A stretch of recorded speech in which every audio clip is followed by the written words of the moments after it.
सा स्वादितचरणकमलचिन्मकरन्दाय भक्तजनमानसनिवासाय श्रीरामचन्द्राय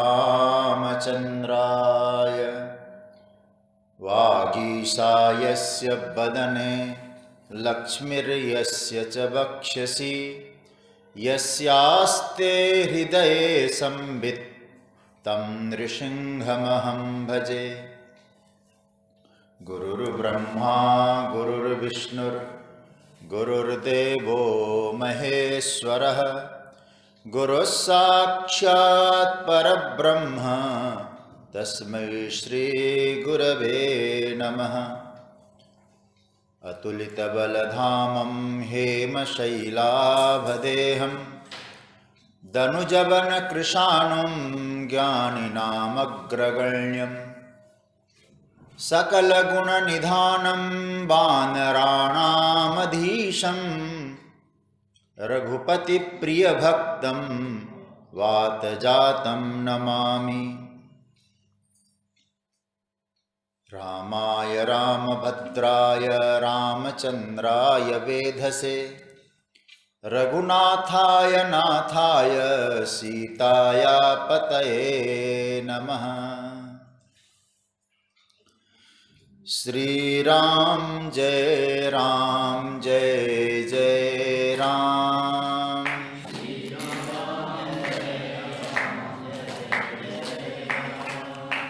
श्रीराम जय राम।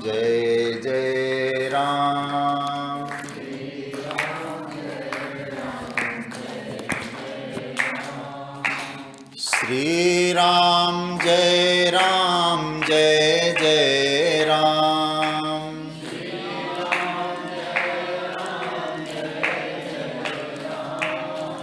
श्रीराम जय राम।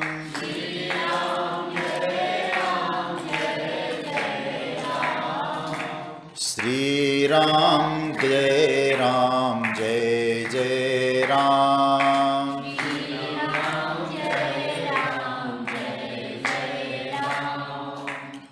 बोलिए श्री हनुमान जी महाराज की, भक्तवत्सल भगवान की, गंगा मैया की, पूज्य बाबा रामदास जी महाराज की, पूज्य स्वामी जी महाराज की, सद्गुरुदेव भगवान की, सब भक्तन की, सत्य सनातन धर्म की।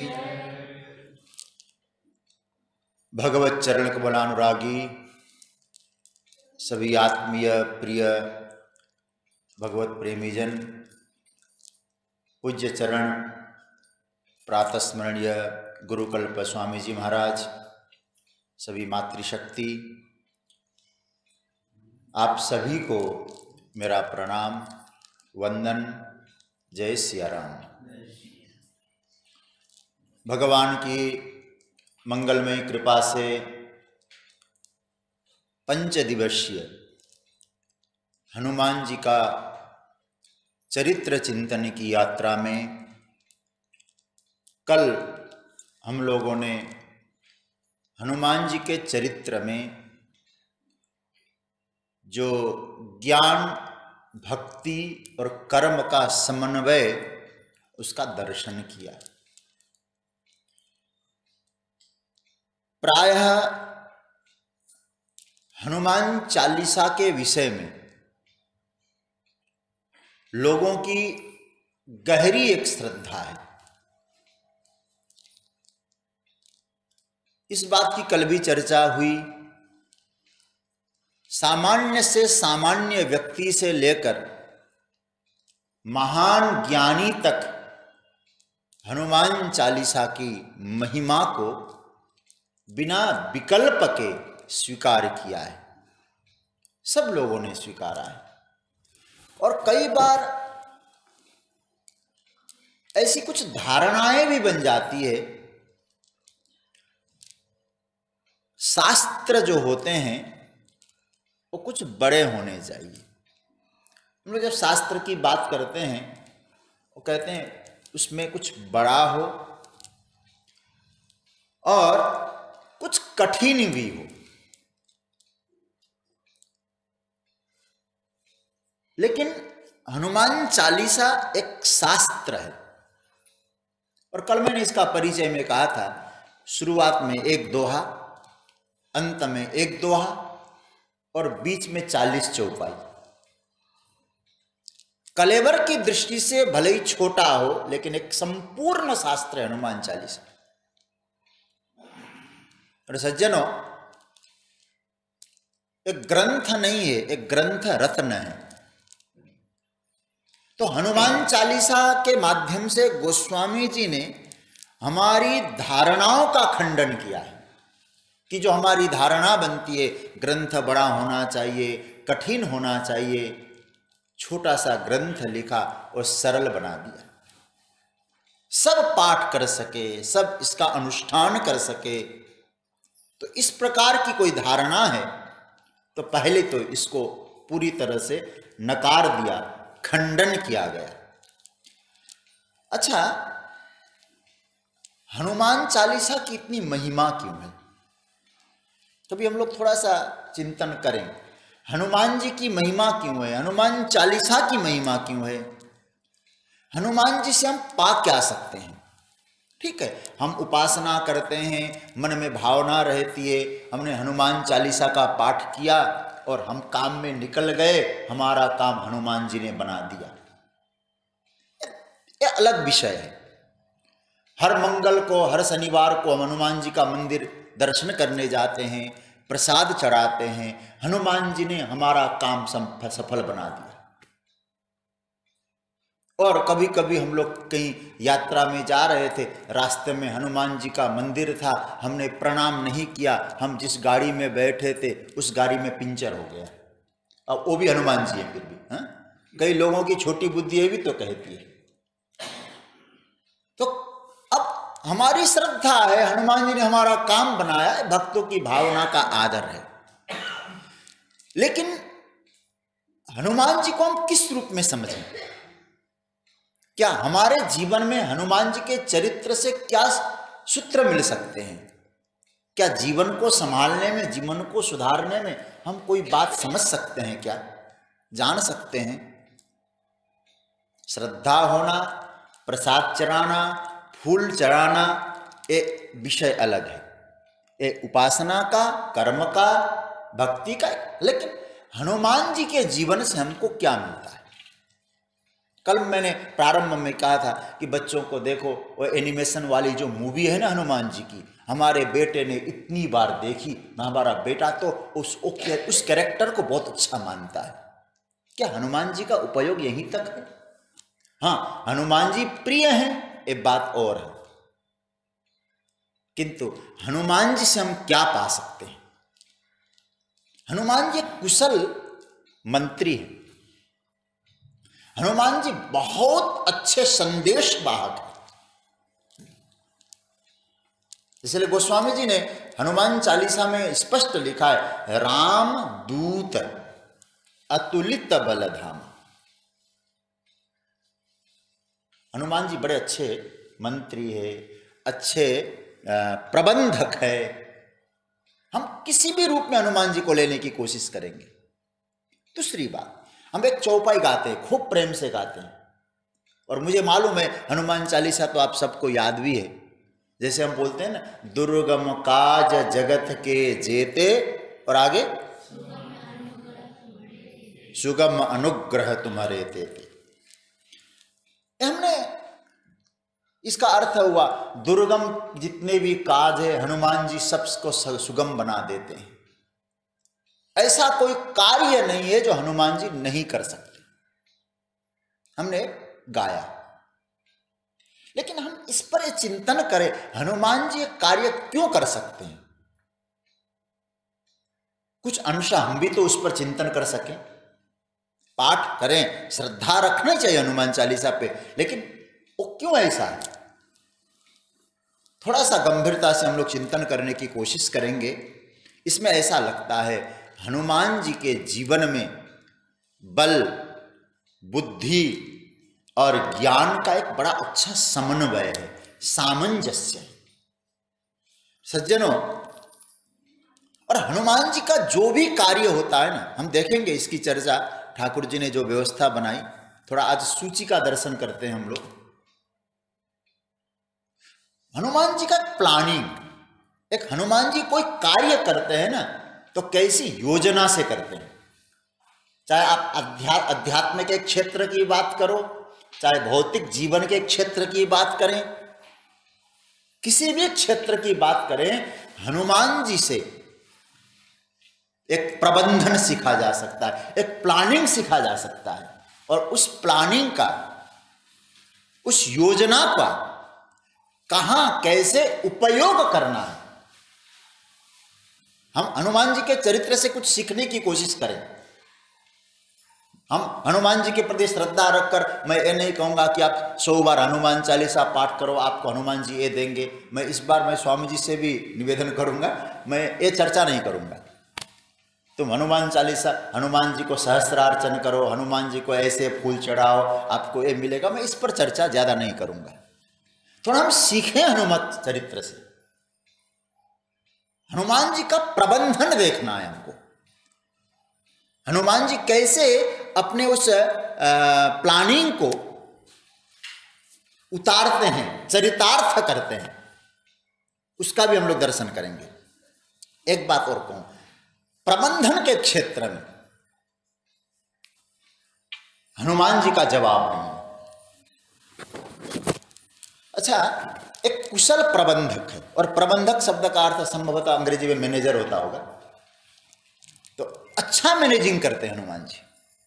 कब, कहां, किसको कैसे मैनेज करके काम में लिया जा सके जीवन में, ये हनुमान जी से सीखिए जरा। गजब का चरित्र है हनुमान का। और कभी कभी लगता है एक प्रतिनिधि तो हनुमान जी है ही, कैसे गजब की प्रतिनिधित्व किया है राम जी का। और हनुमान जी मानो ये हम सबको समझाना चाहते हैं कि हम भी प्रतिनिधि हैं। मैनेजर शब्द की जब मैं बात करूं तो केवल ये मत समझना कि कुर्सी में बैठा हुआ बैंक में, हम लोग प्राय मैनेजर का मतलब बैंक में गए थे ना, मैनेजर से बात हुई। हनुमान जी मैनेजर है। मैंने एक ग्रंथ पढ़ा था, अभी मेरे पास वो उपलब्ध नहीं, मैंने 3 बार उसका अध्ययन किया, और ग्रंथ का नाम मैं बता देता हूं, कभी आपको अवसर मिले तो अवश्य पढ़िएगा। और हम जैसों के लिए, और मतलब सबके लिए ही कहूंगा, उस ग्रंथ का नाम है सदा सफल हनुमान। उसके लेखक है डॉक्टर विजय अग्रवाल। बहुत अच्छे अच्छे ग्रंथ लिखे हैं वो। और वो पूर्व राष्ट्रपति डॉक्टर शंकर दयाल शर्मा के शायद पीए या सेक्रेटरी कोई रहे वहां, जब राष्ट्रपति थे। उसको ग्रंथ को पढ़ के हमको ये लगता है, हालांकि अपना अपना चिंतन है, उन्होंने लिखा कि हनुमान जी ऐसे पात्र है जो कभी असफल नहीं हुए। आप देखना अनुवद चरित्र में कोई ना कहीं व्यक्ति असफल हुआ होगा, लेकिन हनुमान जी ऐसे हैं कभी वे असफल हुए ही नहीं, हर जगह सफलता। क्यों? कोई कार्य कैसे प्लानिंग से किया जा सकता है, बल बुद्धि विद्या का उपयोग कैसे किया जा सकता है, ये हनुमान जी से सीखिए। इसलिए तो गोस्वामी जी जब हनुमान चालीसा लिखने बैठते हैं ना, तो क्या लिखते हैं? बल बुद्धि विद्या देहु मोहि हरहु कलेश विकार। तो हनुमान जी कहते हैं हम सब जीवन के प्रतिनिधि, हम सब मैनेजर हैं, हम सब मैनेजर हैं, क्योंकि हमें प्रत्येक को अपने जीवन का प्रबंधन करना है। और ठीक है, कोई घर का प्रबंधन करता है, कोई व्यापार का प्रबंधन करता है, कोई आश्रमों का प्रबंधन करता है, घर के व्यवस्था में कोई प्रबंधन करता है। तो और करे या न करे, हम भी तो प्रबंधक है, हम भी मैनेजर है, मैनेज करना पड़ता है। और जब तक जीवन मैनेज नहीं करेंगे, प्रबंधक प्रबंधन नहीं करेंगे तो जीवन का कोई अर्थ नहीं रह जाएगा। तो हनुमान जी हमको पहला सूत्र देते हैं कि जीवन को एक प्लानिंग की तरह लो, एक अच्छी तरह से प्रबंधन की तरह लो। मैं आपसे पूछूं, औरों की दृष्टि से और बात हो, और मैं कहूंगा केवल आध्यात्मिक पक्ष की चर्चा नहीं है, व्यावहारिक चर्चा में भी, और उसके साथ आध्यात्मिक पक्ष को भी जोड़ दीजिए। अध्यात्म में भी जब तक कोई योजना नहीं है तो आप अध्यात्म में भी सफल नहीं हो सकते। योजना बनानी पड़ती है। हमारे यहां तो कहा गया केवल जीवन की योजना छोड़ दो, हमारे शास्त्र तो कहते तो मृत्यु की भी योजना बना लो। हम लोग भागवत जी का अध्ययन करते हैं, पढ़ते हैं, भागवत कथा सुनाता हूं, मैं तो समझता हूं भागवत एक मृत्यु का प्रबंधन ग्रंथ है और हनुमान चालीसा, रामचरितमानस एक जीवन का प्रबंधन। सज्जनों, हम अपने आप से प्रश्न करें, क्या हम अपने जीवन के मैनेजमेंट में, हम अपने जीवन के प्रबंधन में क्या सफल हुए हैं? हनुमान चरित्र से, हनुमान जी का पावन जो यशगान है, चरित्र है, उसे हमें यह सीखना है हम अपने जीवन में कैसे सफल हो सकते हैं। और सफलता का तात्पर्य हम स्वयं में, पारिवारिक पृष्ठभूमि में, पारिवारिक उत्तरदायित्व में हम सफल कैसे हो सकते हैं, हम इस पर चिंतन करेंगे। और मैं समझता हूं इसके लिए हनुमान चालीसा बहुत दिव्य दर्शन हमको प्रदान करता है। हनुमान जी का चरित्र दिव्य दर्शन देता है, एक मार्गदर्शक दर्शन की तरह हमारे सामने प्रकट हुआ है।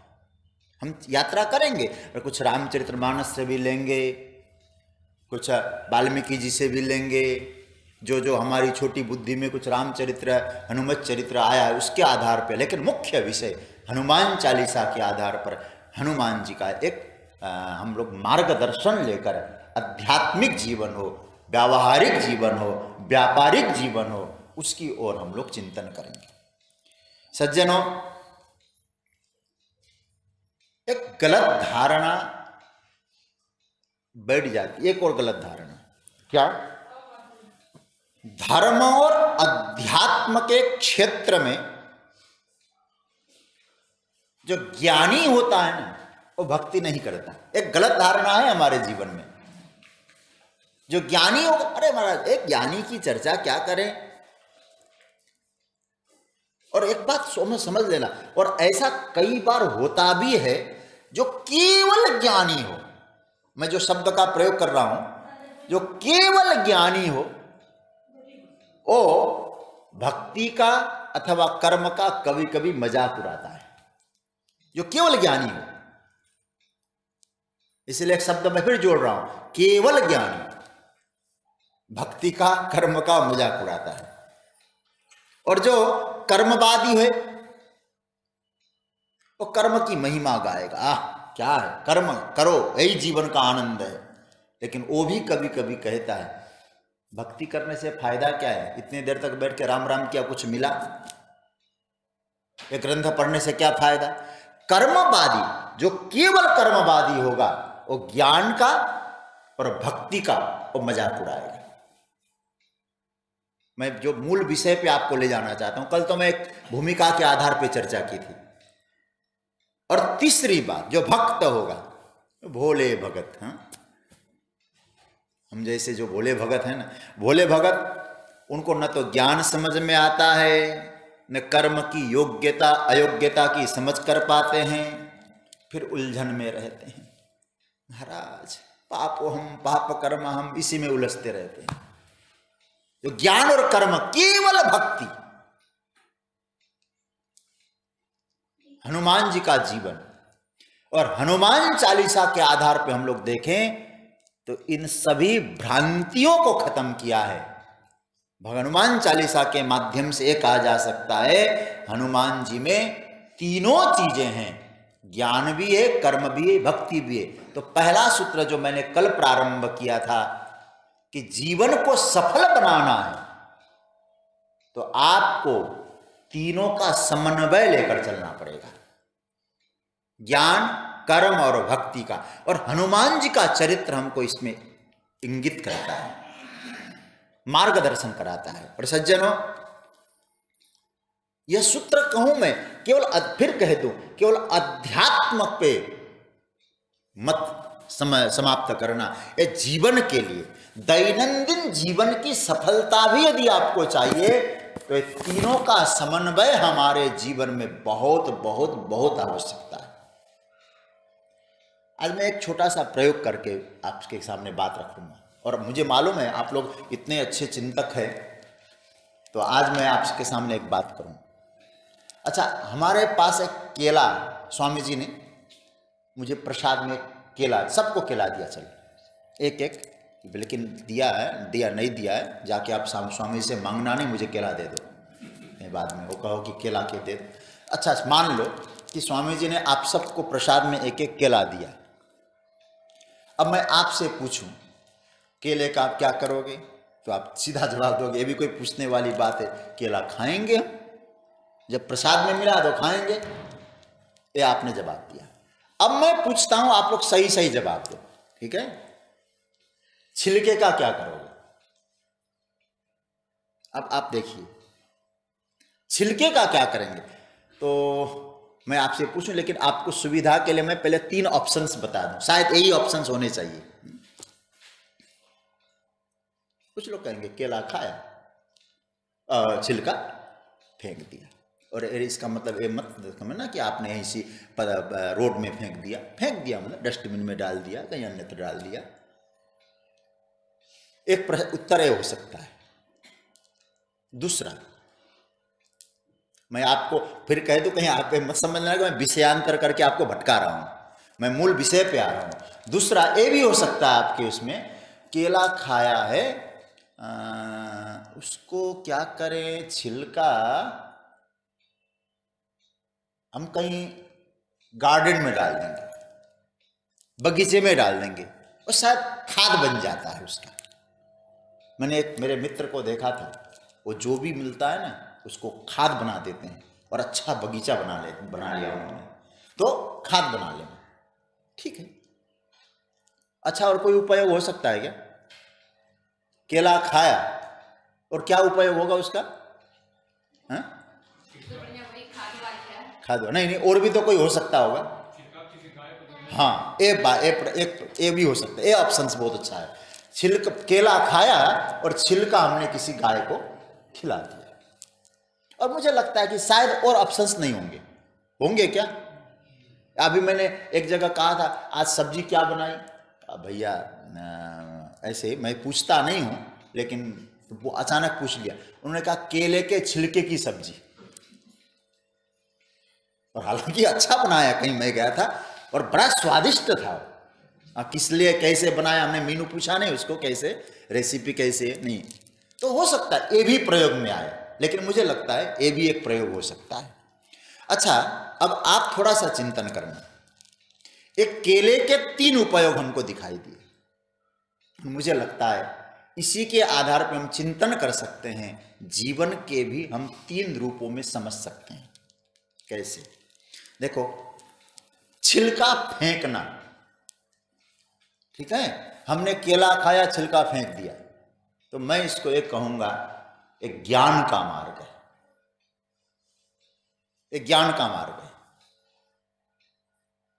ज्ञान का मार्ग ऐसा है सज्जनों, हम संसार में जिए हैं, संसार का उपयोग किया, हमें ब्रह्मानुभूति हुई, चलो ज्ञान का मार्ग है तो है ना, ब्रह्मानुभूति हुई, परमात्मा तत्व की हम लोगों ने अनुभूति की, उसके बाद क्या है, संसार उसके लिए छिलका है, फेंक दिया, कोई आवश्यकता नहीं रही अब संसार की उसको। क्यों? जीवन में संसार तो व्यर्थ, क्योंकि ज्ञान का तत्व जब चर्चा आती है ना, ज्ञान मार्ग में क्या आता है, तत्र वेदा अवेदा भवन्ति, शास्त्र भी उसके लिए कोई आवश्यकता नहीं रही, क्योंकि जो शास्त्रों के द्वारा प्राप्त करने योग्य तत्व है उसने उसकी अनुभूति कर ली। तो केले का छिलका क्या हुआ, उसके लिए व्यर्थ हो गया, तो फेंक दिया, क्योंकि उसने अनुभूति कर ली। क्योंकि ये लोग जो होते हैं, ज्ञान का जो मार्ग है ना, एक तरह से देखा है लॉजिकल मार्ग है। बहुत सोच समझ सोचते, चिंतन करते हैं। वो अंधा अनुकरण नहीं करते कि जो इधर भागे उधर हम भी भागे, नहीं, वो बुद्धि है उनके पास। और गुरु नानक ने कहा था ना, अंधम अंधा ठेलिया, तू भी जा रहा है मैं भी जाऊं। एक ज्ञानी नहीं करेगा, वो सोचेगा, चिंतन करेगा, और चिंतन करके जो कहेगा अरे नहीं मुझे तत्व की अनुभूति हुई, तो उसको मार्ग की भी आवश्यकता नहीं, क्योंकि ब्रह्मानुभूति जीवन का लक्ष्य समझता है। एक ज्ञान का मार्ग है। तो क्या करने वाला ज्ञान का मार्ग है? छिलके को फेंकने वाला। छिलका जिसने फेंका वो एक तरह से देखें हम लोग ज्ञान का मार्ग है। एक और बात ये समझने के लिए कह रहा हूं मैं, तो केले का छिलके का एक उदाहरण के आधार पर कह रहा हूं। दूसरा यदि हम देखें, केले का छिलका है, जिसने उसको फर्टिलाइजर के रूप में उपयोग किया, खाद बनाया, अथवा केले की सब्जी बनाई, ठीक है, वो कौन सा मार्ग होगा? वो है कर्म का मार्ग। वो कर्म का मार्ग है। कर्म का मार्ग, सेवा का मार्ग, उसको सेवा में आनंद आता। जो भी वस्तु है किसी के उपयोग में आ जाए। केले का छिलका भी व्यर्थ न हो, ये भी किसी के उपयोग में आए। इनको ज्ञान की चर्चा में आनंद नहीं आता। कोई कहे भैया ये लो गीता का पाठ करो, ईशावास्य उपनिषद पढ़ो, जरा बृहदारण्यक उपनिषद देख लो। कहते हैं क्या फायदा इतनी, भले देखो। और दूसरा उसी समय आया, भैया हॉस्पिटल में जो मरीज है ना वो परेशान हो रहा है, बोले वो पुस्तक छोड़ेगा मरीज देखने जाएगा। ये कर्म है ना उसके लिए। उसको ज्ञान सुहाता नहीं है, उसको कर्म में आनंद आता है। पुस्तक तो फिर कभी पढ़ लेंगे, हम पहले वो सेवा करें। एक कर्म मार्ग है। उसने उस केले के छिलके का क्या काम किया? क्या काम किया? हाँ, खाद बनाया, सब्जी बनाई, जो भी बनाया, मतलब कर्म का मार्ग है। फेंका नहीं उसने। और जैसे आपने कहा था, क्या कहा था आपने? गाय को खिलाया। अब आपसे कहूं, ये जो गाय को खिलाने वाली जो बात है, ये मुझे लगता है भक्ति का मार्ग है। भक्ति का मार्ग है। कैसे भक्ति का मार्ग? इनकी यात्रा जो है, समझते हैं कि भक्ति मार्ग में चलने में आसान है। उनको ऐसा प्रतीत होता है कि जीवन श्रद्धामय रखो। हमने जिसको अपना माना, श्रेष्ठ माना, श्रेष्ठतम माना है, वो मेरा इष्ट और परमात्मा, मेरा सद्गुरु मेरे लिए सर्वस्व है। मैं श्रद्धा रखूंगा तो अवश्य मेरा जीवन सफल हो जाएगा। और सच्ची बात तो है, श्रद्धा के बल पर वो आचरण करते हैं, और आचरण करते करते वो आत्मसमर्पण करते हैं, वे संशयग्रस्त नहीं होते हैं। अच्छा, मैंने जो 3 बातें कही है, समझ में आ गया ना? तो ज्ञान मार्ग, कर्म मार्ग और भक्ति मार्ग है। तो छोटी सी घटना सज्जनों, लेकिन एक छोटी सी घटना से साधक के आंतरिक स्थिति का अनुमान हम लगा सकते हैं। इससे भी लगाया जा सकता है। बस मैं ये कहना चाह रहा हूं, हनुमान जी का चरित्र के माध्यम से इन तीनों का समन्वय चाहिए। तीनों का समन्वय, ज्ञान कर्म भक्ति का। मतलब जो सब्जी बना रहा है उसको नकारो नहीं। आवश्यकता हो तो तुम उसका उपयोग करो, आवश्यकता हो खाद भी बनाओ, और आवश्यकता हो तो फेंकना पड़े तो सही जगह उसको फेंको भी, रखो भी। लेकिन केवल ज्ञानी जो बात कहेगा, और बुरा न मानना, फिर मैं दोबारा कह रहा हूं, केवल ज्ञानी वो शुष्क हो जाता है। ज्ञान ज्ञान ज्ञान, केवल ज्ञान की चर्चा करेगा, और पूर्व पक्ष उत्तर पक्ष की चर्चा करेगा, उसका खंडन करेगा, उसका मंडन करेगा, और बुद्धि को घुमाता रहेगा। कहां तक घुमाएगा भाई? श्रीमद् भगवद गीता में भगवान तीसरे अध्याय में संभवतः 42वां श्लोक है, और भगवान क्या कहते हैं, यो बुद्धे परतस्तु स, और बुद्धि से भी परे है।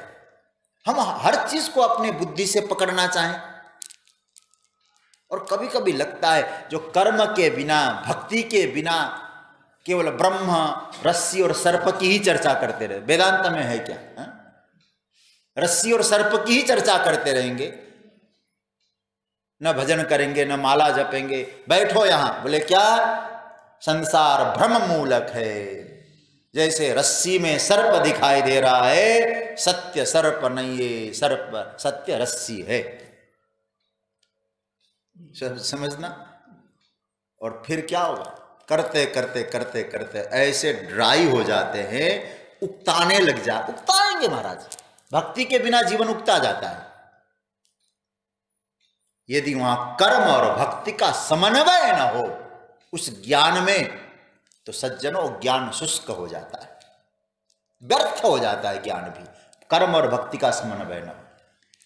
कर्मवादी की बात करें, कर्मवादी की बात करें तो भक्ति और ज्ञान न हो, केवल कर्म करो करो करो करो, वो असुर हो जाता है। रावण को देखो जरा। हालांकि मैं नहीं कह रहा हूं कि रावण के पास ज्ञान नहीं था। वेदों को उसने स्वर दिया है। स्वर, जो वेदों में हम लोग स्वर गाते हैं ना, वो रावण का दिया हुआ है। ज्ञानी था वो। और भक्ति की बात करें, उसमें वो भी, उसकी भी कमी नहीं थी। शिव जी के लिए अग्नि कुंड में एक एक करके महाराज 10 सर हवन करने को तैयार होता है। लेकिन मुख्यता उसके कर्म पे थी, और मुख्यता अधिक होने के कारण उसके जीवन में उपासना और ज्ञान धीरे धीरे धीरे धीरे प्रतिफलित नहीं हुए, इसलिए आसुरी वृत्ति में चला गया। और क्या क्या नहीं कर किया उसने। उपासना सही ढंग से होती, ज्ञान को सही ढंग से उपयोग करता, रावण ऐसा कर सकता है क्या? तो केवल कर्म करो करो करो। एक व्यक्ति के जीवन में कर्मवादी असुर भाव को पैदा होता है, असुर भाव में पहुंचता है। तीसरी बात कहूं, बुरा न माने, केवल भक्त, केवल भक्त की बात कर, न ज्ञान है न कर्म, केवल भक्त असहाय महसूस करेगा, और जब भी कहेगा पापो हम पाप कर्मा, हम पापी हूं, मैं तो, मुझ में महाराज मैं तो कुछ भी नहीं हूं, मैं क्या कर सकता हूं जी। तीनों का समन्वय चाहिए, और हनुमान जी अपने जीवन में हमें ये शिक्षा देते हैं। इसलिए हनुमान चालीसा क्या है? हनुमान चालीसा ज्ञान, कर्म और भक्ति का समन्वय करके जीवन को सफल बनाने का एक बड़ा सुंदर सूत्र देता है। फिर कह दो, हनुमान चालीसा ज्ञान, कर्म और भक्ति, इन तीनों का एक समन्वय करके जीवन को कैसे सुंदर बनाया जा सकता है, वो एक हमको एक मार्गदर्शन देता है। सज्जनों, कुछ बातों पर चिंतन करना बहुत जरूरी है। हनुमान चालीसा अभी जिसके में मैंने उस पर हम लोग दर्शन करेंगे। कर्म, भक्ति और ज्ञान, जिसकी मैं कल भी विस्तार से चर्चा कर चुका हूं, इन तीनों का समन्वय कैसे। यदि समन्वय नहीं है तो हम लोग आगे बढ़ भी नहीं पाएंगे। राम जी को समुद्र पार करना था, सेतु बांधना पड़ा कि नहीं पड़ा? आप जरा देखिए, सेतु का बंधन हुआ। सेतु का बंधन का अर्थ ही है समन्वय। समन्वय, एक बड़ा पत्थर है, एक छोटा पत्थर है। मैं इसको और दूसरे ढंग से कहूं, यहां भगवान ने सेतु बंधन की बात जब मैं कहूंगा, मुझे मालूम है कि आप लोग बहुत अच्छी तरह से समझते हैं बात को। एक कथानक के माध्यम से मैं समझाता हूं। भगवान राम ने विभीषण से पूछा, विभीषण, इस समुद्र को हम कैसे पार करेंगे? तो विभीषण ने क्या जवाब दिया? क्या कहा था विभीषण ने? हाँ, आप फिर पूरी बताइए बात।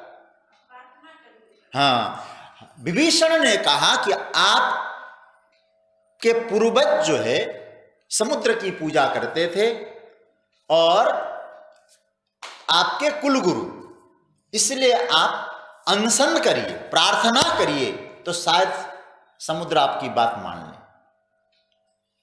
अच्छा, तो भगवान ने अनशन किया, कितने दिन तक किया? 3 दिन तक किया। भगवान राम ने 3 दिन तक। लेकिन जो विभीषण ने कहा था, विरोध किसने किया था विभीषण की बात का? लक्ष्मण ने। लखन को पसंद नहीं आया था। बहुत ध्यान से समझना इस बात को, तब हनुमान चालीसा में आप प्रवेश करेंगे ना, धड़ाधड़ मामला समझ में आ जाएगा। हनुमान लक्ष्मण जी को पसंद, लक्ष्मण जी ने क्या कहा? महाराज छोड़ दो ये सब, ये विभीषण अपनी बुद्धि से कह रहा है, व्रत उपवास से कुछ नहीं होता है, उठाओ धनुष, प्रत्यंचा चढ़ाइए, देखिए समुद्र प्रकट नहीं होगा तो हमें बताना। लखन लाल ने बोला। राम जी ने इशारा किया, लखन चलो तुम्हारी बात भी हम मान लेंगे, तुम्हारी बात भी मान लेते हैं। समुद्र पार करने का दूसरा तरीका है धनुष पे बाण तान के समुद्र को ललकारिए। ये किसने कहा? लक्ष्मण ने। विभीषण ने क्या कहा था? प्रार्थना करिए, व्रत उपवास करिए। हनुमान जी से पूछा, हनुमान आप बताइए जरा समुद्र को पार करने का तरीका क्या है? हनुमान जी आ गए, महाराज मैं कहीं सुनी सुनाई बात नहीं कह रहा हूं, मैं तो अपने अनुभव के आधार पे कहूंगा। बोले पार करने का तरीका बताओ, अनुभव के आधार पे क्या है? हनुमान जी ने कहा, प्रभु मुद्रिका मेली मुख माही जलधि लांघि गए अचरज। राम नाम की मुद्रिका मैंने मुंह में रखी और छलांग लगाया, पार हो गए। बस हम तो जानते हैं इस सागर को पार करना है तो आपका नाम ही काफी है। ये किसका मत है? हनुमान जी का। ये 3 मत आपके सामने आ गए। क्या करने के लिए मत है? बोलो ना। समुद्र पार करने के लिए। ये मैं पाठशाला की तरह पूछ रहा हूं, बुरा मत मानना। और एक बाद में आएगा और स्वयं सागर प्रकट होगा और समुद्र क्या कहेगा? आपकी सेना में नल नील जो है अच्छे इंजीनियर हैं, वे इनको बचपन में ही आशीर्वाद मिला है, इनके द्वारा जो पत्थर जल में डाला जाएगा वो तैरने लग जाएगा, इसलिए आप सेतु बांधिए और पार हो जाइए। अब आपके सामने मैं 4 बातें रख रहा हूं, अलग अलग चारों का मत हो गया ना। विभीषण का मत व्रत उपवास का, लक्ष्मण जी का मत धनुष बाण से काम चलाओ, और हनुमान जी का मत राम नाम लेके पार हो जाओ, और समुद्र का मत सेतु बांध के पार हो जाओ। आया समझ में बात अच्छी तरह से? अच्छा, अब आप बताइए कि भगवान हम सबको क्या कहना चाहते हैं? राम जी, यहां हमको सभी का भाव लेना है, सभी का भाव लेना है। ये कौन कौन सा मार्ग है थोड़ा सा समझना। व्रत उपवास ये जो मार्ग है, ये मार्ग है कर्म का मार्ग है, ठीक है? ये कर्म का मार्ग है। व्रत करो, उपवास करो, एक मार्ग है। एक करो करो, पूजा करो करो। दूसरा, और कुछ पाने के लिए पूजा करना, साधारण रूप से पूजा करना है भक्ति है, लेकिन कुछ पाना है तब उपासना करें। एक तरह से तो कर्म मार्ग है, भी उपासना समझ लो, मतलब एक तरह से व्रत उपवास का मार्ग है। और लक्ष्मण जी ने क्या कहा था? धनुष बाण। अच्छा, धनुष बाण को हम क्या कहेंगे? लंका कांड में जब धर्मरथ की चर्चा आई है, आप लोग बहुत समझदार श्रोता है इसलिए बात समझ लीजिएगा।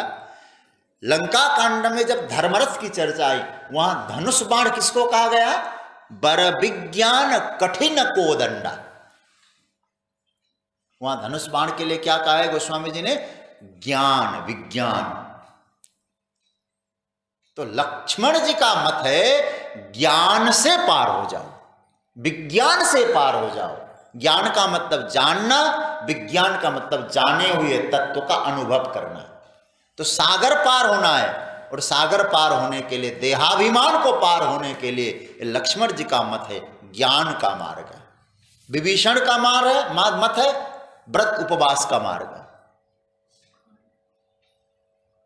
हनुमान जी का मत है राम नाम का मार्ग, भगवत शरणागति का, उपासना का, भक्ति का, प्रेम का मार्ग।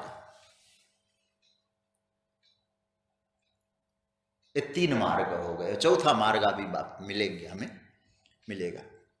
अब आप जरा देखिए, यही हमको समझना है, कर्म मार्ग, ज्ञान मार्ग और भक्ति मार्ग। इन तीनों की बात पूरी होती है तब चौथा प्रकट होता है, सेतु बंधन।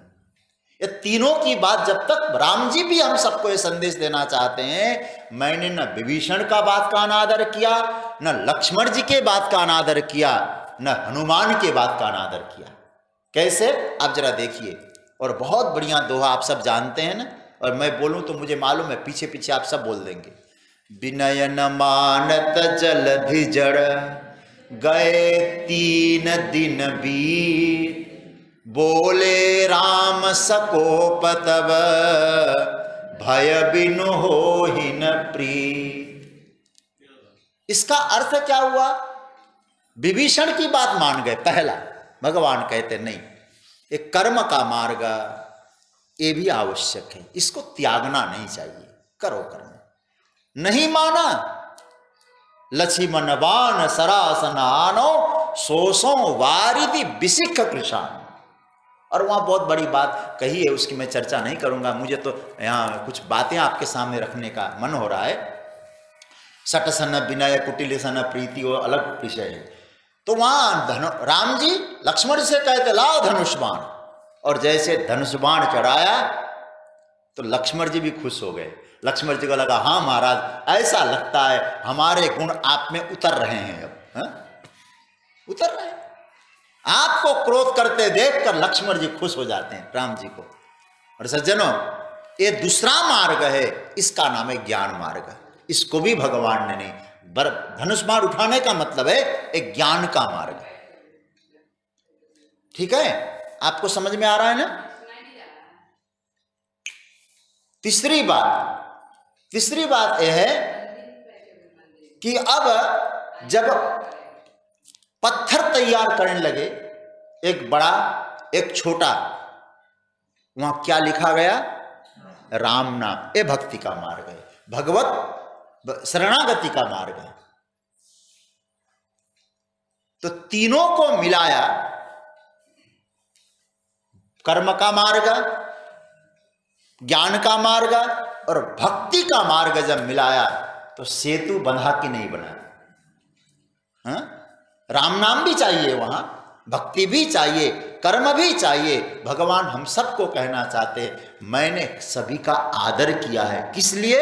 इस सेतु बंधन करने के लिए। सेतु बंधन का अर्थ होता है जीवन को अच्छी तरह से प्रबंधन करने के लिए, एक सेतु बनाने के लिए। भगवान राम भी कहना चाहते हैं किसी को नकारना नहीं चाहिए, भक्ति भी चाहिए, कर्म भी चाहिए, ज्ञान भी चाहिए, तब जीवन का एक सेतु बनता है, जब आप लक्ष्य में पहुंच सकते हैं।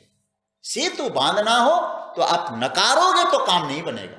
इसलिए सेतु का अर्थ केवल पुल नहीं, केवल ब्रिज नहीं है। सेतु का अर्थ है बीच में जो दरार है ना, उसको खत्म करना। क्योंकि दरार यदि जीवन में आए तो हम लक्ष्य पे नहीं पहुंच सकेंगे। राम जी का चरित्र ही दरार को पाटना था। मानव दानव के बीच का दरार, भारत लंका के बीच का, हमारे गुरुजी बोला करते थे, भारत लंका के बीच का दरार, ऊंच और नीच के बीच का दरार।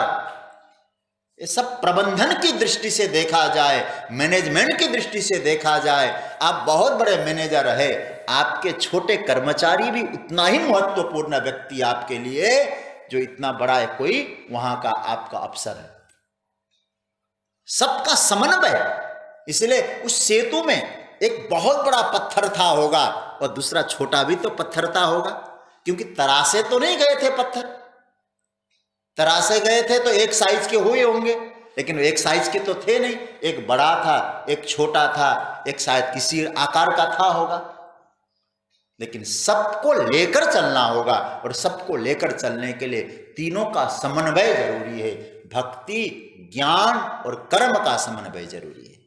तब हमारे जीवन में क्या होगा, तब फिर उस यात्रा चालू हो जाएगी। एक बात और कहूं मैं, बात आ गई तो पूरी करी दें, क्यों मिश्रा जी? देखिए, मुख्यतः मैं आपसे कहूं, जब सेतु बन गया, सेतु बनने के बाद जाम्बवंत जी राम जी के पास पहुंचे, राम जी से कहा चलिए सरकार सेतु तैयार हो गया। राम जी आए और जैसे राम जी वहां खड़े हो गए, जाम्बवंत जी चले महाराज, मैं आपको सेतु दिखाने लाया हूं, अभी चलने के लिए नहीं कह रहा हूं, आपको सेतु पे चढ़ना नहीं, अभी केवल आपको दिखा रहा हूं मैं। राम जी ने कहा बहुत सुंदर बनाया, आपको पुरस्कार चाहिए? बोले नहीं। बोले क्या कहना चाहते जाम्बवंत जी? तो जाम्बवंत जी ने एक प्रश्न किया, सरकार एक समस्या है। बोले कौन सी समस्या है? बोले समस्या यह है, सेतु है बहुत छोटा है, ये जो ब्रिज बना है ना, पुल बना है बहुत छोटा है, और उसमें जो पार होने वाले बानर सेना है ना कितनी लंबी चौड़ी है, बड़ी समस्या आ जाएगी प्रभु, इस छोटी सी सेतु से इतनी बानर सेना पार नहीं हो सकेगी। राम जी मुस्कुराए, राम जी ने कहा कि अच्छा अब ये समस्या तुम बता रहे हो, ठीक है एक काम करते हैं। बोले क्या?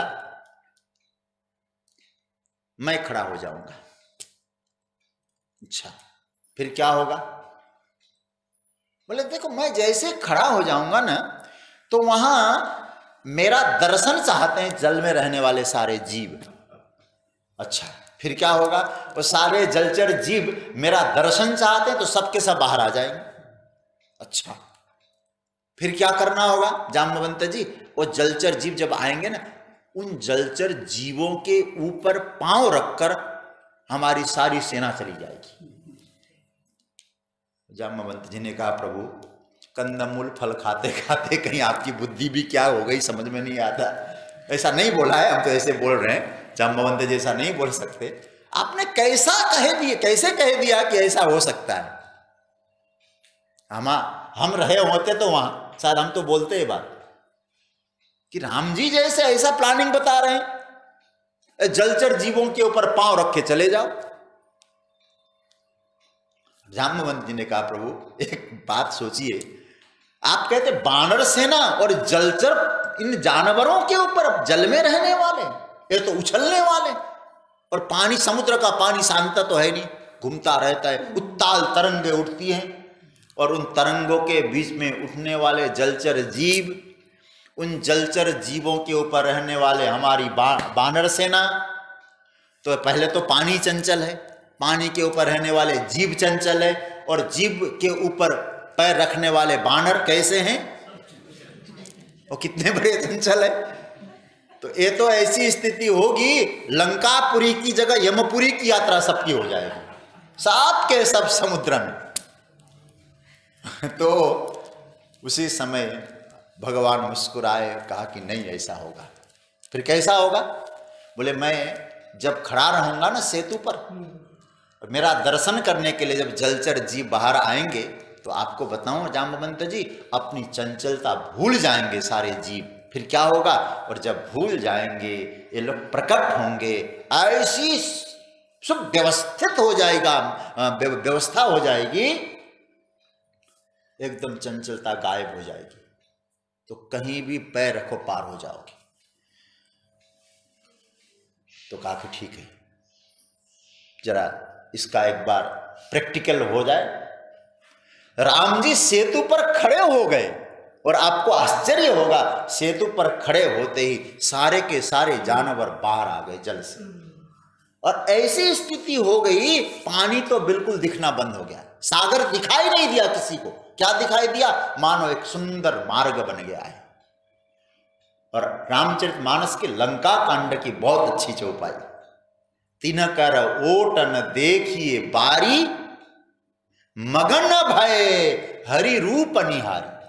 भगवान के स्वरूप का साक्षात्कार करके, दर्शन करके सारे जलचर जीव ऐसे मगन हो गए, चंचलता गायब हो गई। भगवान ने कहा रास्ता जैसा बन गया है, समतल भूमि जैसी स्थिति हो गई, अब पार हो जाओ। और मानस में आया है, कोई सेतु पर चढ़े हैं, कोई जानवरों के ऊपर चढ़े हैं। जय श्री राम का उद्घोष करते करते सारी वानर सेनाएं समुद्र के उस पार भगवान राम जी के संग पहुंच गई। बोलो जय श्री राम। वानर सेना पहुंच गई। अब तो बोलना ही है राम जय श्री राम। अयोध्या में मंदिर बन रहा है। देखो दूसरी बात, अब पार हो गए, ठीक है। पार होने के बाद जाम्बवंत जी ने एक और प्रश्न कर दिया। जाम्बवंत जी को हमारे यहां ब्रह्मा जी के अंशावतार माने गए, जाम्बवंत जी। हाँ, इसलिए ब्रह्मा जी में बुद्धि की प्रधानता है ना, तो हर जगह बुद्धि घुसेड़ते रहते हैं।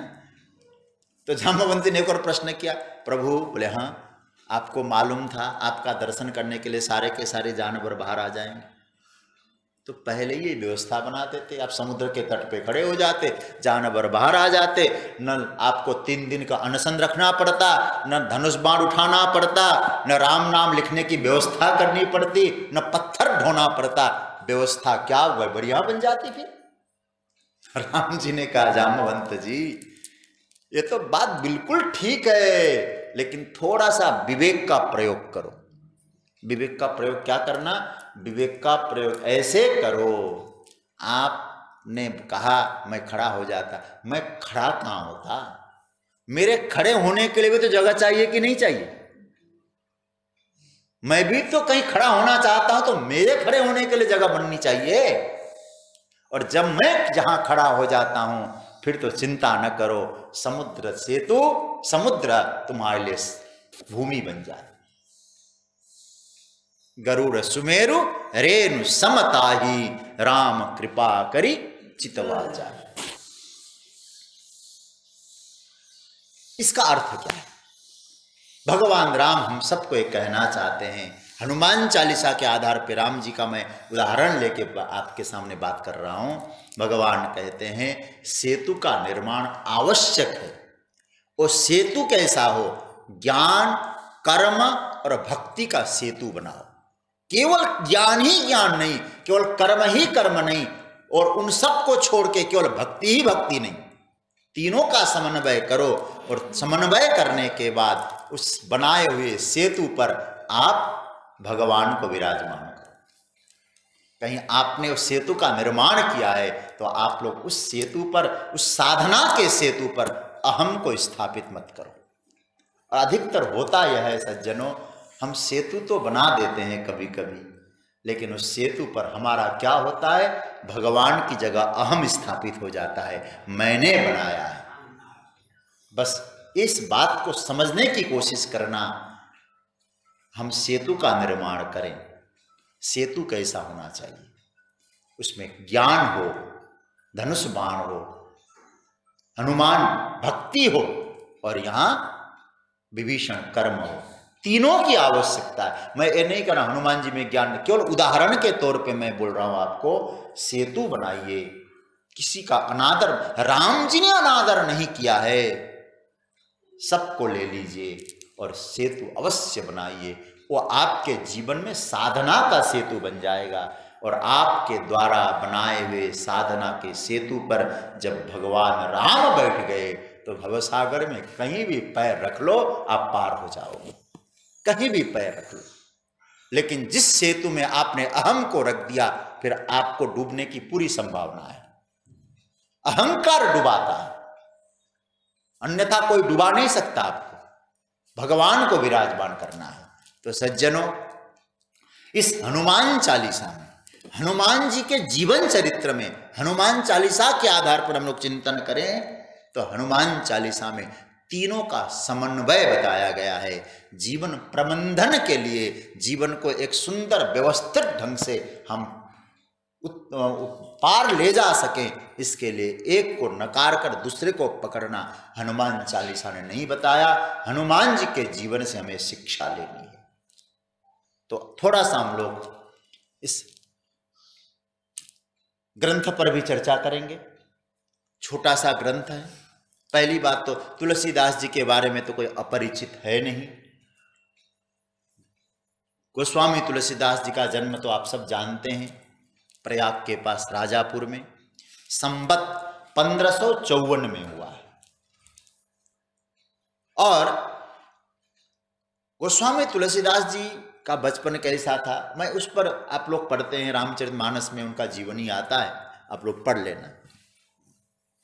लेकिन कुछ ऐसे महापुरुषों के चरणों में बैठकर, अथवा कुछ आजकल मुझे बहुत सुविधा मिलती है और उसका मैं भरपूर उपयोग उठाता हूँ, बहुत लाभ उठाता हूँ और मुझे बहुत लाभ मिलता है। मुझे जो इंटरनेट है उसमें कई प्रकार के जो कमेंट्री इत्यादि महापुरुषों का चिंतन मिलता है, मुझे बहुत लाभ मिलता है उससे। तो मैं उनको सबको कुछ खोज करके कुछ बातें आपके सामने रख रहा हूँ। तो वहाँ मैंने गोस्वामी जी के विषय में, शायद कोई विद्वान है, मैं उनके बारे में तो नहीं, कोई अंग्रेजी ऑक्सफोर्ड या कहीं का एक कोई ग्रंथ है, वहाँ बहुत, अब ऑक्सफोर्ड से निकला हुआ ग्रंथ, तो जैसे हमारे यहाँ बोला जाता है ना, गीता प्रेस से जो निकल गया वो बिल्कुल प्रामाणिक होता है। तो वहाँ से कोई ग्रंथ आया, अंग्रेजी में था तो किसी ने हिंदी में लिखा, और मुझे ग्रंथ के बारे में भी नहीं मालूम, कोई ग्रंथ है लेकिन। तो एक कथा आई और बाद में मैंने कई महापुरुषों के चरणों में बैठकर पूछा, उन्होंने कहा बिल्कुल सटीक बात है। तुलसीदास जी के विषय में एक बड़े अच्छे विद्वान तो थे ही संस्कृत के, लेकिन उनको ज्योतिष विद्या बहुत अच्छी आती थी, अच्छे ज्योतिषी थे। अच्छा एक बात बताऊं आपको, पटना में सिटी में, हालांकि महाराज जी ने तो ऐसी व्यवस्था किया है, चंदा नंदा सब निषेध है यहाँ ऐसी यदि व्यवस्था हो, एक अच्छे विद्वान आए हैं और वेद और उपनिषद पर चिंतन करते हैं, लेते कुछ नहीं है, केवल बोलते हैं आपको जो लेना हो ज्ञान उनसे ले लो, ठीक है। एक सूचना है। दूसरी सूचना यह है, महाराज जी के आश्रम में एक ऐसे अच्छे ज्योतिषी आए हैं जो आपसे लेते नहीं लेकिन सब कुछ बता देते हैं सटीक। केवल 3 दिन के लिए आए हैं। तो आप अपने आप पूछिएगा कहाँ जाना पसंद करेंगे, वेद उपनिषद सुनना पसंद करेंगे, और भाई क्या बताऊं महाराज, बढ़िया कुर्सी लग जाए एयर कंडीशन हॉल में, महाराज जी हमारा काम नहीं चलता, बड़ी कम गोलगप्पे खाए थे महाराज, कुछ दिनों से पहले खाए थे। बोले कितने दिन हो गए? बोले अभी तो महाराज 15 दिन से नहीं खाया। बस गोलगप्पे खाया करो, थोड़ा मिर्चा ज्यादा डाला करो, कृपा आनी शुरू हो जाएगी। ऐसी स्थिति बड़ी विचित्र है। भाग्य खुलेगा तेरा, काम बनना चालू हो जाएगा। और मुझे तो लगता है तेरा काम बने या न बने, उसका तो बन ही गया, अच्छा बन गया। क्या लोगों की अंधविश्वासी है? न ठाकुर जी पर आस्था है, पर्स में 10 की गड्डी रखो, कृपा आनी शुरू हो जाएगी। मैं एक बात आपको स्पष्ट कर दूं भाई, लोग पागल बन जाते कभी कभी देख के, लगता है। मैं ज्योतिष का मजाक नहीं कर रहा हूं, कहीं आप लोग मेरा गलत अर्थ मत लेना, नहीं तो आप लोग फिर कहेंगे तो मावा गजब। मैं ज्योतिष की बिल्कुल निंदा नहीं कर रहा हूं, मुझे ज्योतिष में बहुत विश्वास है। और आपको बता दूं पहली बात तो, 14 वर्ष की 15 वर्ष की उम्र में मैंने पूरी कुंडली बनानी सीखी है। भयात इष्टकाल से लेकर, अभी तो लैपटॉप में हम लोग कंप्यूटर में बना लेते हैं, भया इष्टकाल कैसे बनाया जाता है, भयात भवोग कैसे बनाया जाता है, फिर जन्म कुंडली बनाकर महाराज इतना अंक गणित करना पड़ता था, हमको गुरुजी सिखाते थे। उस समय मैंने 14-15 वर्ष की उम्र में सब सीखा है। मैं कैसे, जिस विद्या को मैं जानता हूं, ज्योतिष को मैं पढ़ा हूं ज्योतिष, इसका अर्थ ये भी मत लगा लेना कि आप जानते हैं तो कल सुबह आ जाएं आपके पास है कुंडली लेकर। मैं नहीं देखूंगा, पहली बात तो आपको बता दूं। मैं आदर करता हूं ज्योतिष का, अपने लिए मैं प्रयोग करता हूं, और कभी कभी कुछ विशेष बात आती है तो मैं इसका उपयोग करता हूं। लेकिन जो ज्योतिष का आधार लेकर जो क्या क्या नहीं किया जा रहा है, इसका मैं विरोध करता हूं, व्यासपीठ से इसकी निंदा भी करता हूं। क्योंकि ज्योतिष एक वेद का अंग है, वेद का नेत्र कहा गया ज्योतिष को। मेरी पूरी आस्था है, मैं इसकी निंदा नहीं कर रहा हूं। लेकिन कभी कभी लगता है जो उसमें अव्यवस्था बन गई है, उसके नाम पर जो छलने का प्रयास किया जाता है ना, उसकी निंदा जरूर होनी चाहिए। तो मैं चर्चा कर रहा था, तुलसीदास जी बहुत अच्छे ज्योतिषी थे, बहुत अच्छे ज्योतिषी। लोगों को ज्योतिष सिखाते थे। और भाई उनके तो बचपन में ही सब अनाथ हो गए थे वो, और फिर चलने में दिक्कत थी, घर परिवार घर चलाने में। हालांकि अलग बात है, वो विवाह का विवाद हम नहीं कहेंगे। वो हुलसी उनके क्या कहते हैं कि उनकी पत्नी रत्ना थी, कोई प्रामाणिक ग्रंथ में इसका वर्णन नहीं आया है। तो सज्जनों, उनको ज्योतिष देखते देखते, लोगों की भाग्य की रेखाएं देखते देखते, कुंडली देखते देखते उनके मन में आने लगा कि मैंने अपने कल्याण के लिए कोई समय नहीं बचाया, मैं अपना कल्याण कैसे करूं, ऐसा वर्णन आता है। उनके मन में आया। लोग आग्रह करने लगे, नहीं आप मत छोड़िए ज्योतिष पर हमको आस्था, आप जो बताते हमारे लिए बहुत अच्छा होता है। तो कहते हैं, फिर लोगों का आग्रह देखकर गोस्वामी तुलसीदास जी ने रामसला का प्रश्नावली तैयार किया। जो रामचरितमानस देखते हैं, पढ़ते हैं, उन्हें मालूम है इस बात को। अपने मन में कोई प्रश्न हो, उसको यूं 9 बार करीब घुमाइए, और घुमाने के बाद जहाँ आपका उंगली पड़ जाए, फिर उस अक्षर को लीजिए, फिर उससे जो 10वां शायद होता है, हाँ 9वां जो होता है, उस 9वें को जोड़िए, कोई एक चौपाई प्रकट हो जाती है।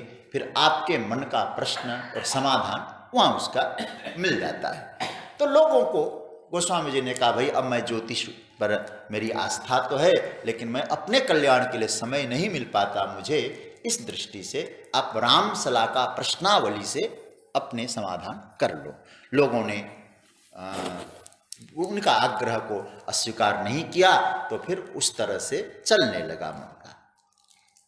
तो अब क्या हुआ, गोस्वामी जी कहते हैं,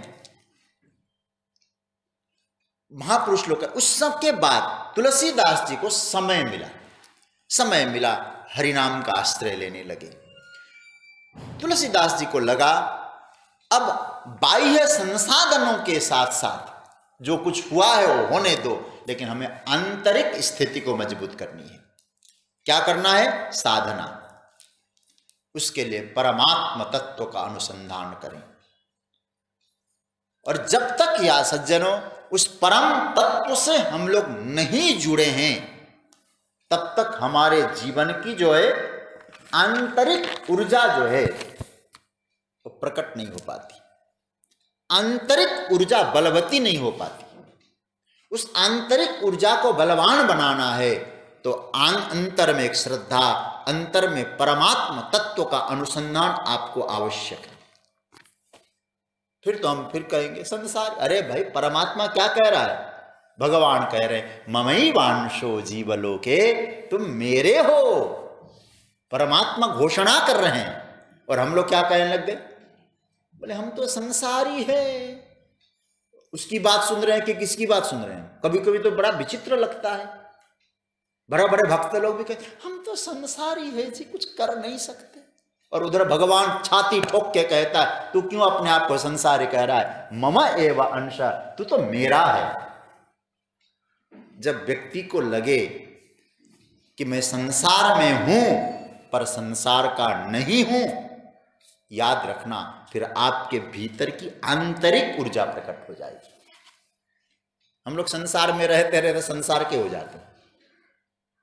कभी कभी विचार करिएगा, आप लोग गाड़ी में चलते हैं, है ना, मोटरसाइकिल में, गाड़ी में चलते हैं, तो कभी ये नहीं कहते मैं गाड़ी हूं, ये तो नहीं कहते। घर में रहते हैं तो शायद कोई ऐसा व्यक्ति नहीं होगा जो कहता होगा कि मैं घर हूं, ऐसा तो कोई बोलता नहीं। गाड़ी में चलते हैं तो ठीक बात, मैं गाड़ी हूं नहीं बोलता, मैं गाड़ी में हूं। घर में रहता है तो यह नहीं कहता कि मैं घर हूं। लेकिन तब हमें समझ में नहीं आता, जब शरीर में रहता है तो क्यों कहता है कि मैं शरीर हूं। जब तू घर में हो तो भी शरीर में हो, शरीर नहीं हो। तो एक कब मालूम पड़ता है, भगवत अनुसंधान करो। तो परमात्मा का जब अनुसंधान होता है, आत्मशक्ति की जागृति होती है भगवत आराधना से। इसलिए गोस्वामी जी को लगा कि अब क्या उपाय करें। तो हनुमान चालीसा का सूत्र क्या है कि हमारे आंतरिक ऊर्जा प्रकट हो, परमात्मा से हम जुड़ सके। अच्छा एक बात, ये तो गोस्वामी जी के बारे में बताया, ज्योतिषी थे, आंतरिक श्रद्धा पर, भगवान के प्रति अनन्य निष्ठा, खूब भजन होने लगा। एक ऐतिहासिक घटना हुई और ध्यान से सुनिएगा, संभवतः आपने पहले सुना हो, नहीं भी सुना हो तो सुन लो, अच्छा लगेगा आपको। एक इतिहास में एक ऐसी घटना हुई है। मैं हनुमान चालीसा कैसे रची गई उस पर आधा आपके सामने बात रख रहा हूं। तुलसीदास जी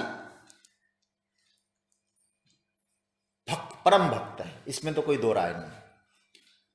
तो कहते हैं कि एक बार एक वहां जहां वो निवास करते थे, राजापुर गांव के आसपास, तो वहां कहते हैं कि या तो कहीं भ्रमण में थे, कहाँ की घटना ये नहीं मालूम, लेकिन हाँ एक घटना सही है। तो वो यात्रा में थे तो वहां कोई अचानक युवा व्यक्ति चल बसा, उसका देहांत हो गया, दिवंगत हो गया। तो अब अंतिम यात्रा की तैयारी चल रही थी। तुलसी जी वहीं से निकलने लगे तो वहां एक महिला ने आकर उनके चरण स्पर्श किए, रोती हुई। गोस्वामी जी के दोनों हाथ खड़े हो गए और आशीर्वाद दिया, अखंड सौभाग्यवती भव, अखंड सौभाग्यवती। उसको रोते हुए जब देखा, गोस्वामी जी ने पूछा आप रोई क्यों? कहा कि ये आपका आशीर्वाद व्यर्थ हो गया। क्या हुआ? बोले मेरे पति का अभी अभी देहांत हुआ है। वो मेरे पति थे। ओह, थोड़ी देर नेत्र बंद करके कहा नहीं, मेरे हृदय से निकला हुआ आशीर्वाद व्यर्थ नहीं होगा, क्योंकि मुझे प्रेरित किया है प्रभु ने। एक ऐतिहासिक घटना है, बहुत अच्छा आपको लगेगा। तो अब क्या हुआ? तो तुलसी जी गए, जो व्यक्ति अंतिम यात्रा की तैयारी कर रहे थे लोग, जिस व्यक्ति के लिए, वहां तुलसीदास जी ने कहा एक काम करो, सब लोग थोड़ी देर नेत्र बंद करो। नेत्र बंद किया, भगवान का ध्यान करो और कुछ देर के लिए राम मंत्र का कीर्तन करो। श्री राम जय जय राम, इस मंत्र राज का कीर्तन करो। तो राम मंत्र का सब ने बहुत श्रद्धा के साथ कीर्तन किया और कीर्तन करने के बाद खूब आनंद का सबको अनुभव हुआ, क्योंकि संतों की वाणी से जो वचन निकलते हैं, राम नाम भी उनके वाणी से निकली हुई है ना, सबको अच्छा लगा। तो तुरंत क्या हुआ? कहते हैं वो सोया हुआ व्यक्ति और मृतप्राय जो मर चुका था, वो व्यक्ति जग गया, जैसे कोई सोया हुआ था, बैठ गया। ये घटना घटी। अब एक ऐसी घटना है, स्वाभाविक है, आग की तरह सब जगह फैल गई। गोस्वामी तुलसीदास जी ने एक मरे हुए व्यक्ति को जीवित किया है, और बात उस समय पहुंच गई अकबर के पास, फतेहपुर सिकरी, वहां पहुंची बात। और कैसे पहुंची इसकी अभी वर्णन आया। दो व्यक्तियों ने उनकी महिमा अकबर भी जाने, इसलिए उन दोनों व्यक्ति पॉजिटिव रूप से पहुंचाने का काम किया। और दोनों कौन थे? एक था अकबर का वित्त मंत्री टोडरमल, और दूसरा था रहीम खान। तो जो उनके पंक्तियां बड़े अच्छे, मुस्लिम परिवार में जन्म होने के बाद भी, रहीमन पानी राखिए बिन पानी सब सोन, पानी गए न उबरे मोती बान उसे चून, ऐसे ऐसे पद उनके। और रहीम, इन दोनों ने जाके अकबर से कहा कि ऐसे ऐसे संत हैं हमारे यहाँ। तो अकबर को लगा कि जाओ एक काम करो, उस तुलसीदास को मेरे पास हाजिर करो। अकबर ने भेज दिया। और गोस्वामी जी अपने लेखन कार्य में, भगवत भजन में खूब आनंद का अनुभव कर रहे थे। राजा ने कहा आपको बुलावा भेजा है, चले। तो तुलसीदास जी ने बड़ी विनम्रता के साथ, मैं अपने भजन में मस्त हूँ, आनंद है, आप उनसे निवेदन कर दीजिएगा, मेरा वहाँ जाने की आवश्यकता ही क्या है, क्योंकि मैं तो भजन में आनंद ले रहा हूँ, कोई मुझे याचना भी नहीं करनी है, इसलिए एक निवेदन आपसे है, आप उनको विनम्रतापूर्वक मेरी ओर से वंदन करके आप मना कर दीजिए, मैं नहीं जा पाऊंगा। राजा अकबर को लगा कि मेरा अहंकार, मुझे इसने ललकारा है। इसलिए कहते ना, कभी कभी कुछ लोगों को छेड़ना नहीं चाहिए, है? राजा लोगों को छेड़ना बड़ा गड़बड़ हो जाता है। हालांकि छेड़ा नहीं था, उनका तो एक विनम्र था, उसने उसको अहंकार पे ले लिया, ताकि बंधक बनाओ उसको। तुलसीदास जी को बंधक बनाया, बंधक बना के ले गए। वो स्वामी जी से कहा कि तुमने मेरी बात का उल्लंघन किया, मैं राजा हूं, कारागार में डाल दो, बांध कर जेल में डाल दिया, बंदी बनाकर तुलसीदास जी को। और तुलसीदास जी को बंदी बनाया जेल में। सोचने लगे बहुत अच्छा समय कटेगा, अब मैं भजन करूं। अरे संतों के लिए तो ये है ना, भजन करने लगे, हनुमान जी की आराधना करने लगे। और कहते हैं 40 दिन तक जेल में रखा।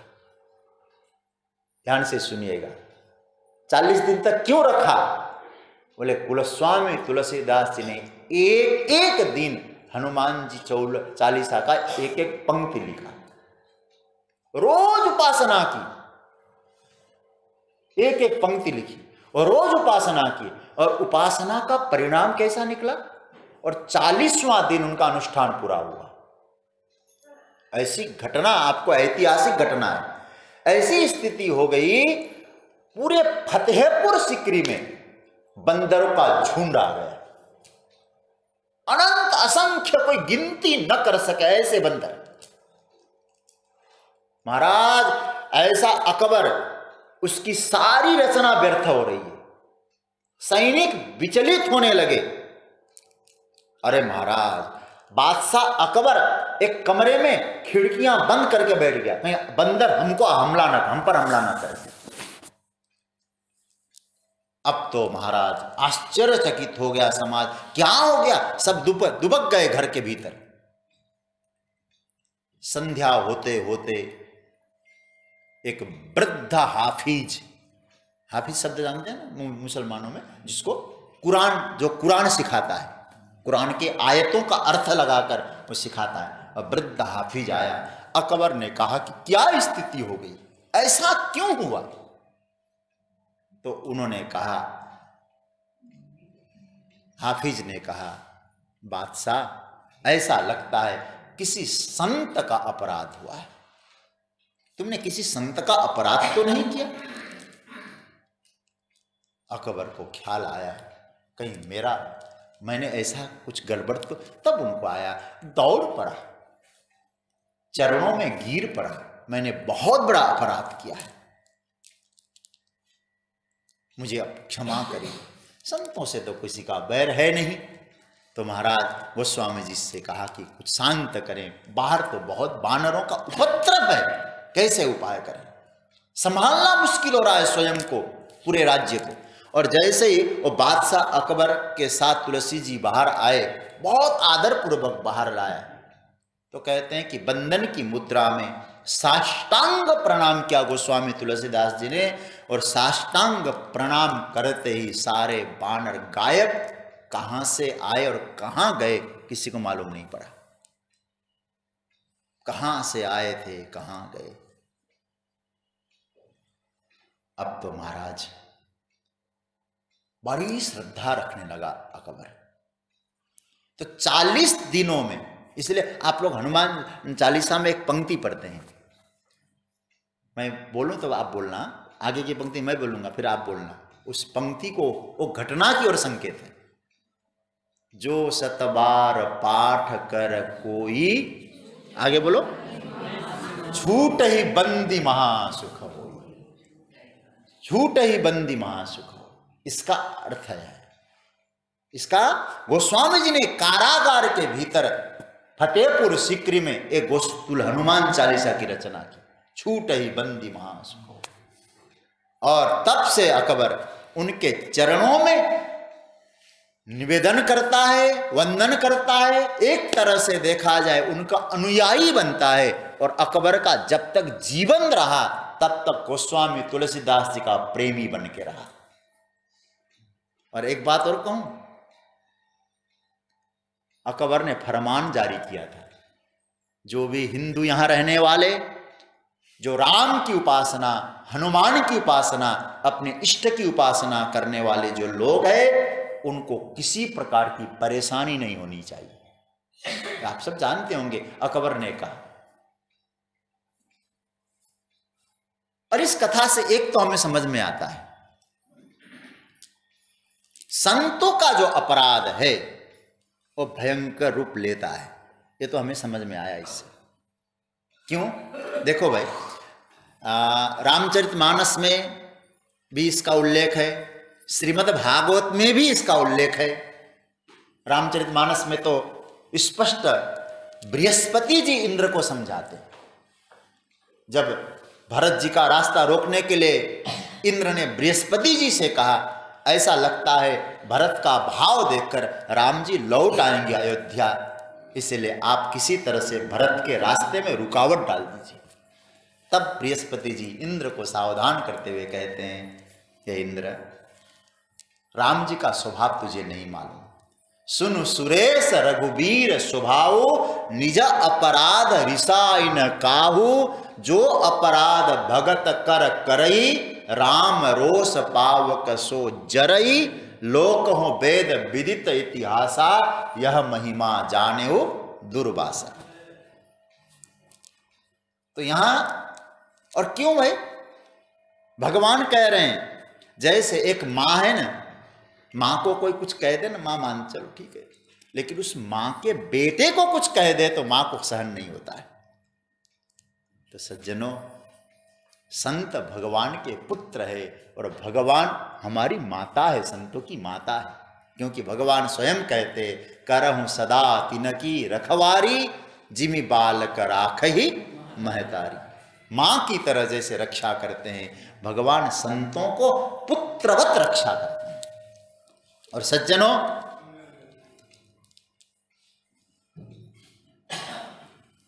जो मैंने आपको कथा सुनाई, यह कथा क्या कहती है? यह कथा कहती है कि हनुमान चालीसा का जो पाठ करेगा उसकी रक्षा हनुमान जी किसी न किसी रूप में करेंगे। हनुमान जी खबर दे रहे हैं, देखो समर्थन भी कर रहे हैं हनुमान जी। किसी ना किसी रूप आप हनुमान चालीसा पे श्रद्धा रखकर पाठ करिए, किसी ना किसी रूप में हनुमान जी रक्षा अवश्य करते हैं। एक बात मैं आपसे निवेदन करूं, इसलिए इस हनुमान चालीसा को पूरा किया तो उसका फल क्या लिखा है, इसका फल कथन किया, जो यह पढ़ई हनुमान चालीसा होय सिद्धि साखी गौरीसा।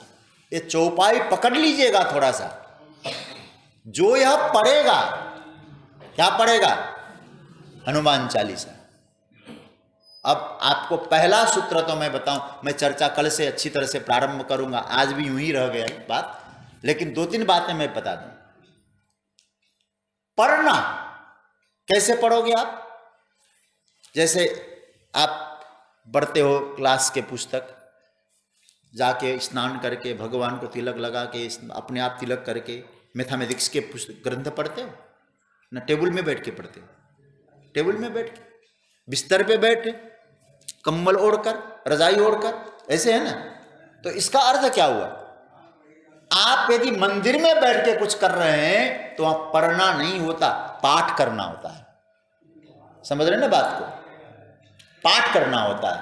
और पढ़ने का मतलब क्या हुआ, कहां पढ़ोगे आप, जहां आपको सुविधा हो, चलते चलते हो तो चलते चलते पढ़ोगे, बाहर के लाइट में हो तो, मोमबत्ती में हो तो पढ़ लोगे, बिस्तर पे बैठे बैठे पढ़ोगे, कुर्सी पे पढ़ोगे, सोफा पे पढ़ोगे, चाय की चुस्की लेते हुए पढ़ोगे। कई लोग तो मुंह में भरते हैं ना गंदगी सा, उसको लेके पढ़ते हैं, तब भी पढ़ना। लेकिन मुख्यतः यहाँ हनुमान जी के या गोस्वामी जी कहते हैं कि हनुमान चालीसा को क्या करना है, पढ़ना है। इसलिए पहला तो आपके जीवन में ये बात आ गई, हनुमान चालीसा को पढ़ने के लिए किसी प्रकार का नियम कानून नहीं है, ये समझ लेना। पहला कोई नियम कानून नहीं है। यदि पाठ की बात होती तो पूरा नियम बनाया जाता है, स्नान करो, सुबह हाथ पैर धो, अच्छी तरह से स्नान करके तिलक करके स्वच्छ वस्त्र पहनो और भगवान के नज़दीक बैठ जाओ और जाके फिर जय हनुमान ज्ञान गुण सागर। नहीं पढ़ना, कहाँ पढ़ोगे। और ये भी नहीं कहा है पुरुषों को पढ़ना है, कोई भी पढ़े, जो यह पढ़ई, कोई भी पढ़े, चाहे महिला पढ़े, पुरुष पढ़े, किसी भी वर्ण का, किसी भी जाति का, कोई पढ़ लेगा। हनुमान जी सब पर कृपा करते हैं। क्यों है, हनुमान जी ये थोड़ी कहते ब्राह्मण पढ़े उसी पर कृपा, क्षत्रिय पढ़े उस पर कृपा नहीं, किसी सब पर कृपा है हनुमान जी की। तो सज्जनों, मुख्यतः मैं आपसे एक निवेदन करना चाह रहा हूं, हनुमान चालीसा पढ़िए। इसकी स्थिति तो आपको समझ में आ गई होगी।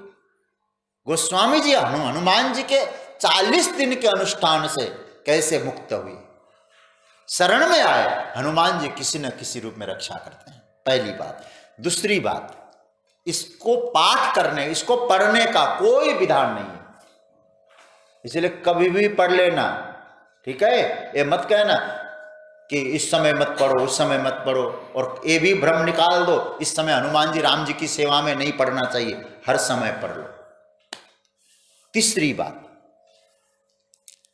क्या बताया, ये देखो, होय, नीचे वाली पंक्ति क्या है, होय सिद्धि गौरी सा। अब ये नीचे वाली पंक्ति पर थोड़ा गौर करना, फिर मैं चर्चा को विराम की ओर ले जाऊंगा।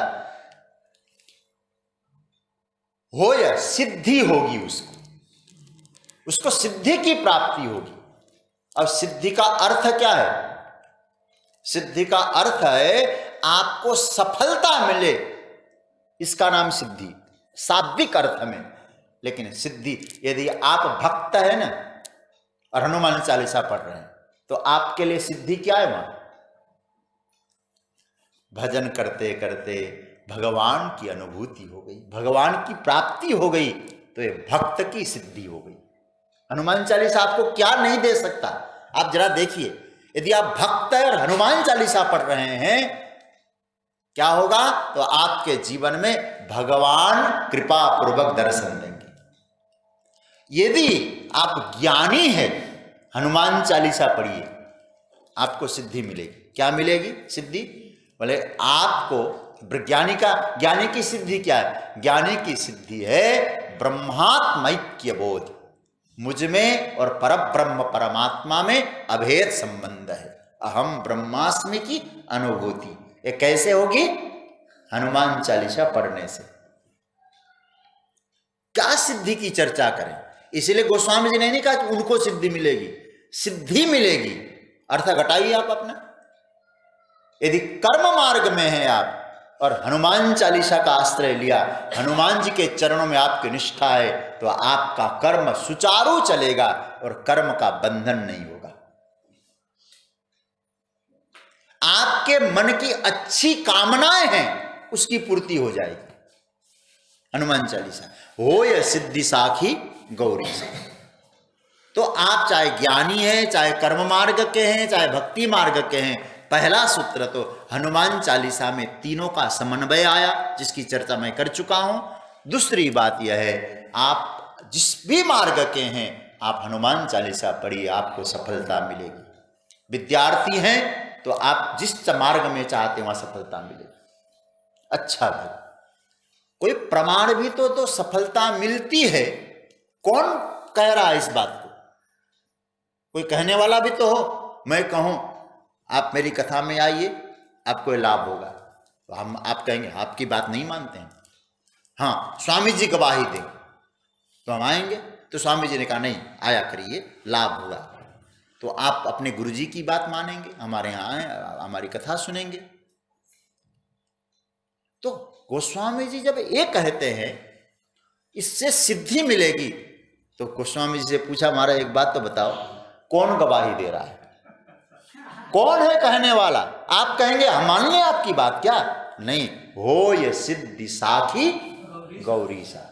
गौरी ईसा, पार्वती के पति भगवान शंकर इसकी गवाही दे रहे हैं। गौरी पति भगवान शंकर, और शिवजी जिसको गवाही में दें, कहेंगे बिल्कुल ठीक। तो आप जरा सोचिए उसकी महिमा कितनी होगी। अच्छा, एक बात और मैं कहूं, जब कोई व्यक्ति कहता हो ना,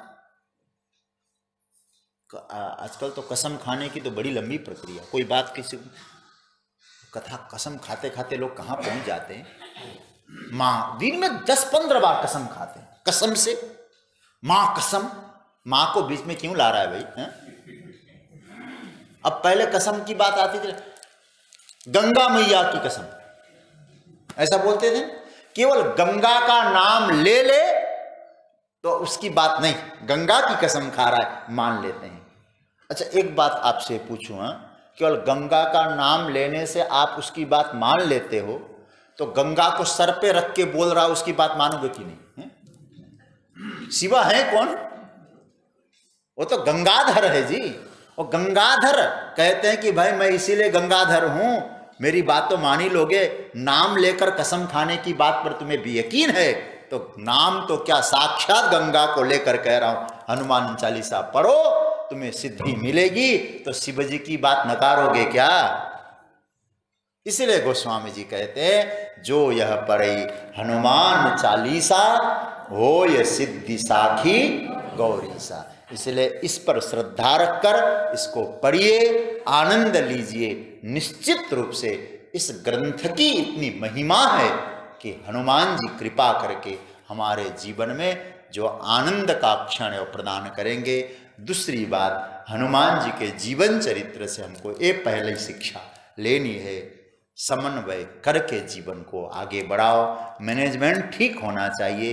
एक पहिया भी कमजोर बढ़ जाए तो फिर आगे यात्रा नहीं हो पाएगी। इसलिए कर्म भी हो, ज्ञान भी हो, भक्ति भी हो, समन्वय पूर्वक जीवन के प्रबंधन को यदि आप करेंगे तो आपके जीवन में असफलता नहीं होगी।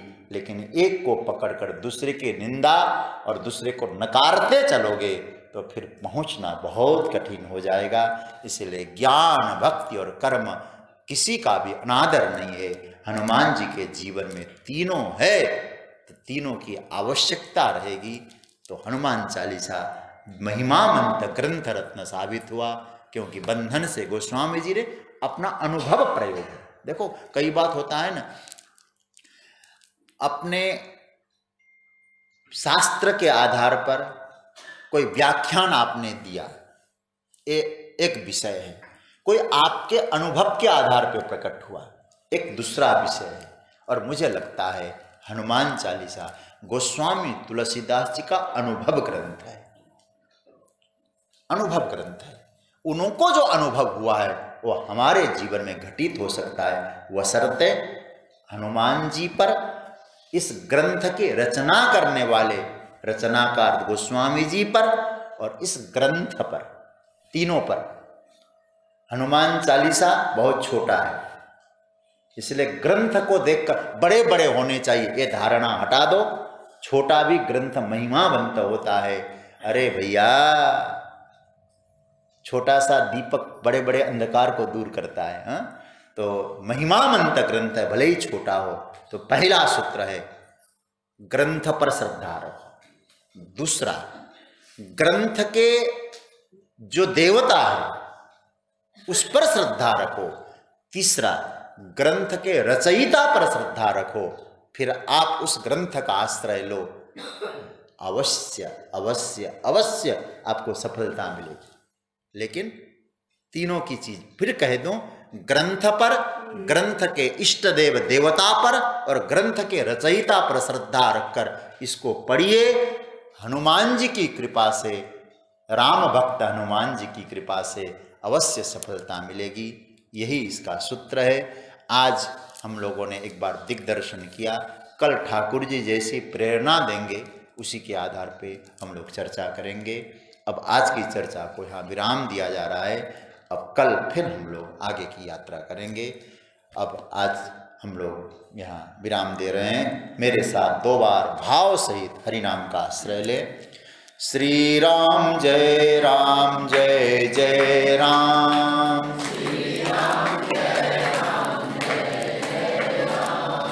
श्री राम जय राम जय जय राम। श्री राम जय राम जय जय राम। बोलिए श्री हनुमान जी महाराज की, गंगा मैया की, पूज्यपाद बाबा रामदास जी महाराज की, स्वामी जी महाराज की, सब संतन की, सब भक्तन की, सब विप्रन की, आज के आनंद की, सत्य सनातन धर्म की। ओम नमः पार्वती पतये हर हर महा